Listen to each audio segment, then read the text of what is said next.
Hi, I'm Sean. I'm Rhonda. We want to talk with you today about how to bring a level of healing into your relationship. You know, if we're going to reestablish a relationship that's broken, that's damaged, that's struggling, that's hurting, we've got to start with the unconditional love and acceptance, which has to do a lot with overlooking faults, at least for a season. Yeah.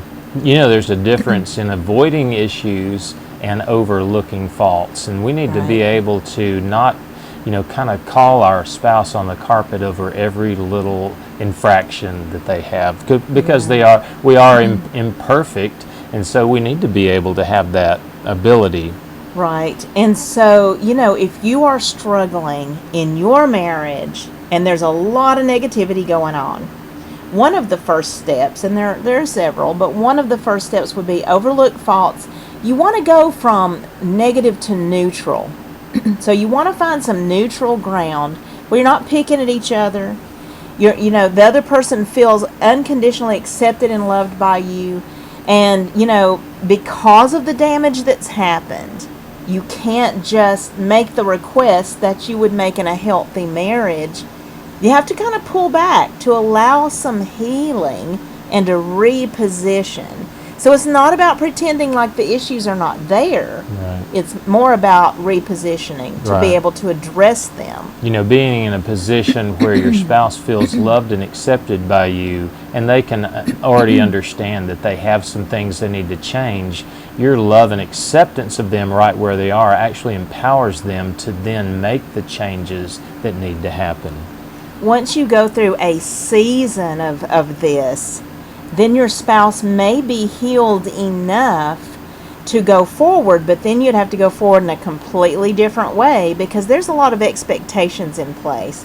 So many times we can have a lot of issues in the relationship that have not been handled, that have not been resolved, and we have a tendency to gush and just pour them all out on the table all at one time, and that's really easy to do. And so in overlooking faults, we've got a gate, you might say, that there's boundaries. I'm not going to address everything. What will I address? I might address one thing that's serious to me, but then, and that would be after a season of time of healing where the spouse can even get on their feet again. And you might say, well, I need to get on my feet again. There's been enough negativity.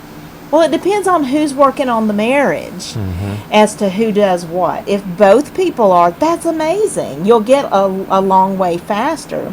But if you're the only one working on it, you're the one that kind of has to be more tough because the other person is not working on it and you can't force them. Yeah. I think sometimes, we can have a shotgun kind of approach, and we want to make our spouse aware of the intensity of what we're experiencing. So we, blast them with a multitude of issues, and there's nowhere really to start. And what we need to do is we need to pick one small issue at a time.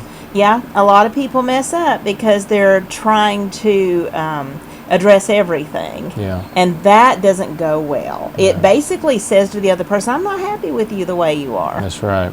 And that's, if that's our only objective is to express to our spouse our displeasure and that we don't like what they're doing, I don't think we're going to get too far. Because nobody wants to be fixed unasked for.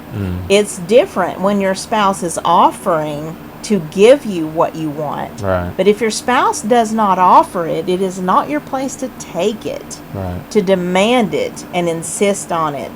You might need a third party involved. Yeah. You might need someone to coach you through talking through issues, or someone to give you some tools. Of course, on our website, we have a lot of self-help information that's kind of along that line as well, but you may actually need a physical person involved with you.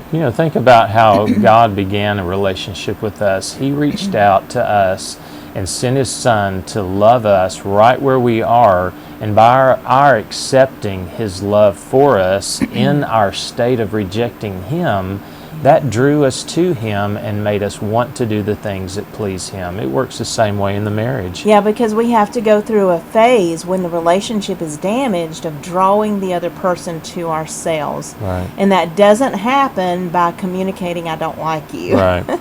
It's really saying, I do love you right where you are. I realize there's things you need to change, but I love you anyway. And because the way you've been doing it has been damaging the relationship and additionally setting up negative expectations of yourself, that's why you need to withdraw and overlook the faults and be okay with it. This really should be an underlying attitude. You know what? You have the right to choose how you would like to respond to my request, and I'm okay with it. I acknowledge and respect that right, that just because we're married does not give me license to control you. Yeah.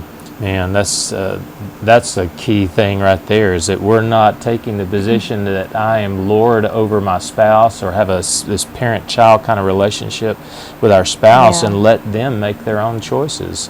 It actually says in Proverbs 19:11, a man's wisdom gives him patience.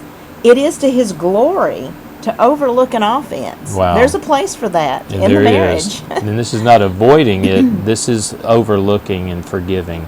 I like it in 1 Peter chapter 4 and verse 8. He says, above all, love each other deeply, because love covers a multitude of sins.